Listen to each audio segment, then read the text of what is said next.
हमारे जैसे हिसार में पतल चाट है, जैसे हमारे जैसे हिसार में पतल चाट है, जैसे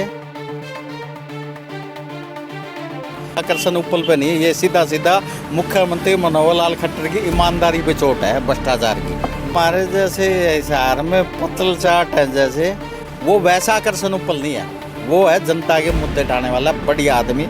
और ये जो चोट पहुंची है आकर्षण उपल पे नहीं, ये सीधा सीधा मुख्यमंत्री मनोहर लाल खट्टर की ईमानदारी पे चोट है, भ्रष्टाचार की।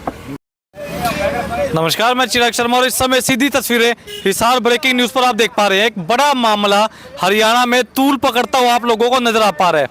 करनाल के जाने माने पत्रकार आकर्षण उपल जी का तहसीलदार के ऑफिस में जाते हैं लोगों की जन समस्याएं सुनने के लिए, और लोग भी उनके साथ उस समय मौके पर मौजूद थे। और बताया ऐसा जा रहा था कि अंदर जो ऑफिसर बैठे हैं, जो अधिकारी बैठे हैं, जनता की समस्या को सुन नहीं रहे, जिसके बाद मीडिया का सहारा लिया गया, मीडिया को बुलाया गया, मीडिया के माध्यम से एक आवाज़ को रखा जाना था मुख्यमंत्री साहब तक। पर कहीं ना कहीं अब उल्टा नजर आ पा रहा है कि एक व्यक्ति जो सच की आवाज़ को उठाने के लिए गया तो जरूर था, पर उसे पुलिस की तरफ से गिरफ्तार कर लिया गया, कुछ धाराएं लगाकर कुछ एक्ट लगा दिए गए उनके ऊपर। अब जांच का विषय बनती जा रही कि एक्ट कौन कौन से लगाए गए, क्यों लगाए गए, और कुछ बताया ऐसा भी जा रहा है कुछ ऐसे एक्ट भी हैं जिनका इस बात से कोई लेना देना ही नहीं था। उस महिला तहसीलदार की तरफ से काफ़ी सारे आरोप लगाए जा रहे हैं। तमाम दर्शकों मेरी अपील है, जितने भी लोग इस समय इस वीडियो को देख पा रहे हैं, वीडियो को शेयर करें, कमेंट करें, साथ ही साथ अपनी राय कमेंट करके जरूर बताएं इस मुद्दे को लेकर। इस बात को सुनने के बाद एक्टिविस्ट अनिल महिला हमारे साथ मौजूद है, कर लेते हैं बातचीत। बड़ा जाना माना चेहरा हिसार शहर का।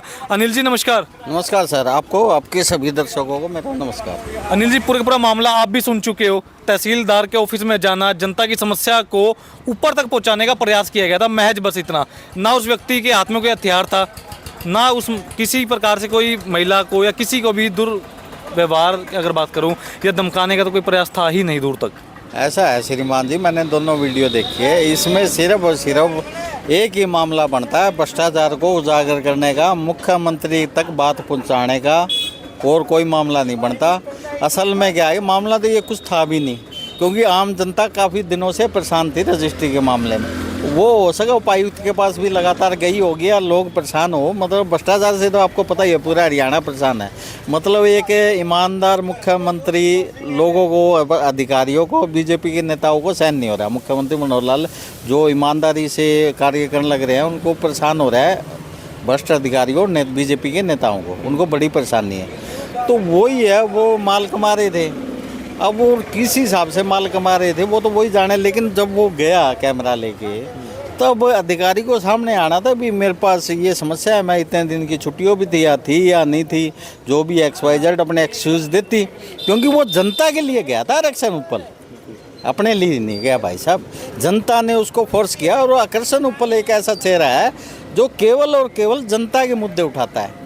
ये अपर इतरिया पतल चट्टो इतरिया नहीं है, कहीं किसी का माइक लेके बढ़ गया, नोला फलाना उसके घर की बात करने लग गया बाय पेड। वो जनता के मुद्दे उठाता है, जनता की समस्या उठाता है, करप्शन के मामले में बहुत ही अग्रणी है। तो ये बहुत बड़ा, मतलब आप कहते हैं, ये जो गिरफ्तारी है, ये सीधा सीधा मुख्यमंत्री मनोहर लाल जो ईमानदार है, उनको चैलेंज है कि भाई हम भ्रष्टाचारी है ना मुख्यमंत्री, तेरी पार कौन पड़न दिया है, जो तेरे को न्यूज़ देगा भ्रष्टाचारी के खिलाफ, हम उसके ऊपर ये कार्रवाई कराएंगे। मेरा साहब एक बात है, आपको इस बात के लिए जानना चाहता है कि आप बेपक बोलते हो और टेक्निकली बोलते हो कागजों के साथ। बापा उसी हिसाब से बोला भाई, कोई चक्कर को नहीं, ना डर दे किसी से कर्जा नहीं ले रखा, मांग के खा लाए कर्जा, झुक के कौन चलना पक दे। तो एक बात बताइए, वैसे तो आमतौर पर कहा जाता है कि जितने भी सरकारी कार्यालय हैं, चाहे मैं स्वास्थ्य विभाग की बात करूं, मिली सेक्रेटरीट की बात करूं, किसी भी विभाग की अगर बात करें, ये जनता के टैक्स के पैसे से बना होता है। अधिकारी जनता के टैक्स के पैसे से तनख्वाह कर ले जाते हैं, और जनता के लिए इसे बनाया गया है। उसके बाद ऐसा क्या गलत काम होता है कि अंदर कैमरा लेकर नहीं जा सकता? ऐसा क्यों कहते हैं अधिकारी? चलो आप ठीक है, कैमरा ना लग जाने दो, हम कहते वहाँ, लेकिन मैं तो कहता हूँ हर दफ्तर में आज के समय में हर जगह CC कैमरे होने चाहिए, और उसकी आवाज़ आनी चाहिए, क्योंकि आजकल तो सौदा ही अलग हो रहा है। अधिकारी काम नहीं करते, कर्मचारी काम नहीं करते, या जनता पे आरोप लगा देते हैं, ये हालत भी है।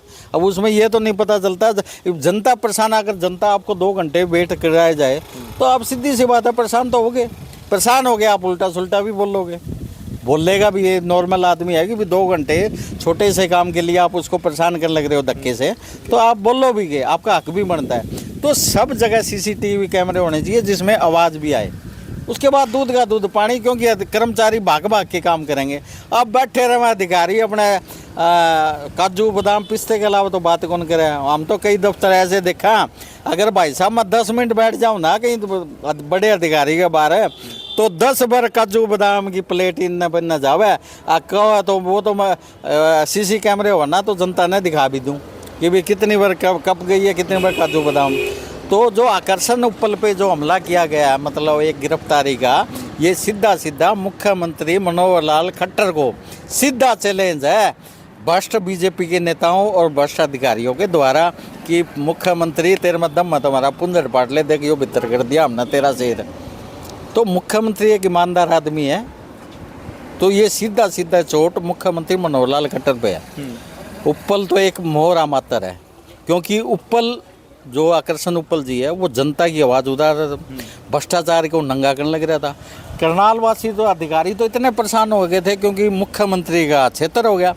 अब मुख्यमंत्री तो कार्रवाई करेगा, उसने मुख्यमंत्री ने एक आधे नट कसे होंगे भैया ऐसा रहा है, तो इन्होंने बोला आप इसको कस दो। तो आकर्षण उपल पे जो भी कार्रवाई हुई है वो बदले की भावना से हुई है, भ्रष्टाचार के कारण हुई है, जिसमें BJP के नेता भी शामिल है, अधिकारी तो ही है। दूसरी बात, कुछ ऐसी धाराएं महिलाओं के प्रति उसके लगी है वो एकदम इलीगल है, क्योंकि उसका जब आदमी की छवि तो देखो भाई आदमी है कौन सामने है। और आकर्षण उपल तो केवल करनाल का नहीं पूरे हरियाणा का चेहरा है, क्योंकि लोग देखते हैं बोला यार ये बंदा तो ऐसा बंदा तो मिलता ही नहीं जो जनता के मुद्दे उठाता है। हमारे यहाँ तो 500 रुपये दे के 2-3 ऐसे बंदे हैं कुछ ही बुलवा लो, तो वो ऐसा बंदा नहीं था, वो जनता के मुद्दे उठाता था भाई। तो ये सीधा सीधा वो ईमानदारी का प्रतीक था। ये चैलेंज दिया गया है मुख्यमंत्री मनोहर लाल खट्टर को कि हम तो भ्रष्टाचार नहीं कराएंगे। कहानी है या अब मुख्यमंत्री अपना क्या कहीं ना कहीं ऐसा है ना, जब एक संघ की सरकार आती है तो हो सका मुख्यमंत्री के भी हाथ कहीं ना कहीं बंधे हो, लेकिन अब समय आ गया है अमित शाह और मोदी को इनके हाथ खोल देने चाहिए। भ्रष्ट अधिकारियों के खिलाफ बुलडोजर जैसे योगी जी चलाते हैं ना, ऐसे चलना चाहिए। एक निजी सवाल था, और हालांकि हम खुद भी देखते हैं, आप खुद भी देखते होंगे कि कई बार चाहे स्वास्थ्य विभाग की बात करूँ, नगर निगम की बात करूँ या किसी भी सरकारी दफ्तर की, लोग जाते हैं अपना दुखड़ा लेकर ये सोचकर, इस उम्मीद में कि वहाँ जाने के बाद अधिकारी मिलेंगे, बातचीत करेंगे, हमारी समस्या का समाधान जरूर निकलेगा। पर ऐसा धरातल पर कई बार देखा जाता है, कई मामलों में, हालांकि पूरे मामलों में नहीं कहा जा सकता, पर कुछ मामलों में देखा जाता है ऐसा होता नहीं। वो है ना, उसके लिए तो जनता जिम्मेवार है ना। अब ये क्या है कि ये खुले सांड की तनिया BJP वाले क्यों आ रहा है अंडा है, क्योंकि इनको पता है नूला हमको तो वोट मिलना है, इनको जाट बामन खाती लुहार SC BC में बांट देंगे वोट आने ही आने। जब जनता इस चीज़ से ऊपर उठ के अपने काम पे देखेगी ना, इन्हें तो हमारी माटी खोद दी, अब ये धक्के खा रहे हैं। आप परिवार पहचान पत्र में लगा लो, गरीब जनता परेशान है। आज जो दुकानदार है मालदार है उनका भाई आयुष्मान भी बने हुए हैं, काचे घाटे हैं। यहाँ अपने वो क्या ना प्रॉपर्टी टैक्स लगा लो, पूरा हिसार दुखी था। किसी ने चूँ करी हो तो बताओ क्यों नहीं करी। मारा बढ़िया है, साडा मेयर है मारा कमल गुप्ता है। अब बाकी नोला जाटा ना मरने दो, जाटा की आदत है बोलने की यार। बाकी SC BC हो वे बेचारे धक्के खा खा के अपने घर आ बैठ जावे। क्यों? क्योंकि आवाज़ कौन उठावे। तो इन जाति और धर्म पे ऐसा बांट दिया कि वोट तो हमें मिलना ही है। तो कहीं ना कहीं इसका 80% दोषी है ना वो जनता है। मैं करनाल की जनता को सलूट करता हूँ कि एक साथ बगैर जाति भेदभाव के एकदम आ गई। क्यों? देख, ये एक पत्रकार में भी ये हिम्मत होनी चाहिए कि वो जनता के जनरल मुद्दे उठाए। आपरली तरिया नहीं है जो 2-3 नोला हम तो ब्रांड बन गए, हमने तो वो फलाने की ऐड करनी, दिगड़े की ऐड करनी, या कोई धरना दे रहा है नोला भाई तेरा धरना हम उठा देंगे, 10,000 रुपये दे दे, महिला से उल्टे सुलटे सवाल पूछ लेंगे, उसको बदनाम कर देंगे। ऐसे भी सौदे हुए हैं। लेकिन मैं अपना बुलाएं तो कोई आ जाओ, तैयार रहते हैं, जवाब हर चीज़ का अपने पास। तो ये एक सीधा सीधा मुख्यमंत्री की ईमानदारी पर हमला है, और आकर्षण उपल के साथ जो हुआ वो गलत हुआ है। और तमाम दर्शकों मेरे अपील है, जितने भी लोग इस समय वीडियो को देख पा रहे हैं, ज़्यादा से ज़्यादा शेयर करें, कमेंट करें, साथ ही साथ अपनी प्रतिक्रियाएं कमेंट में जाहिर जरूर करें।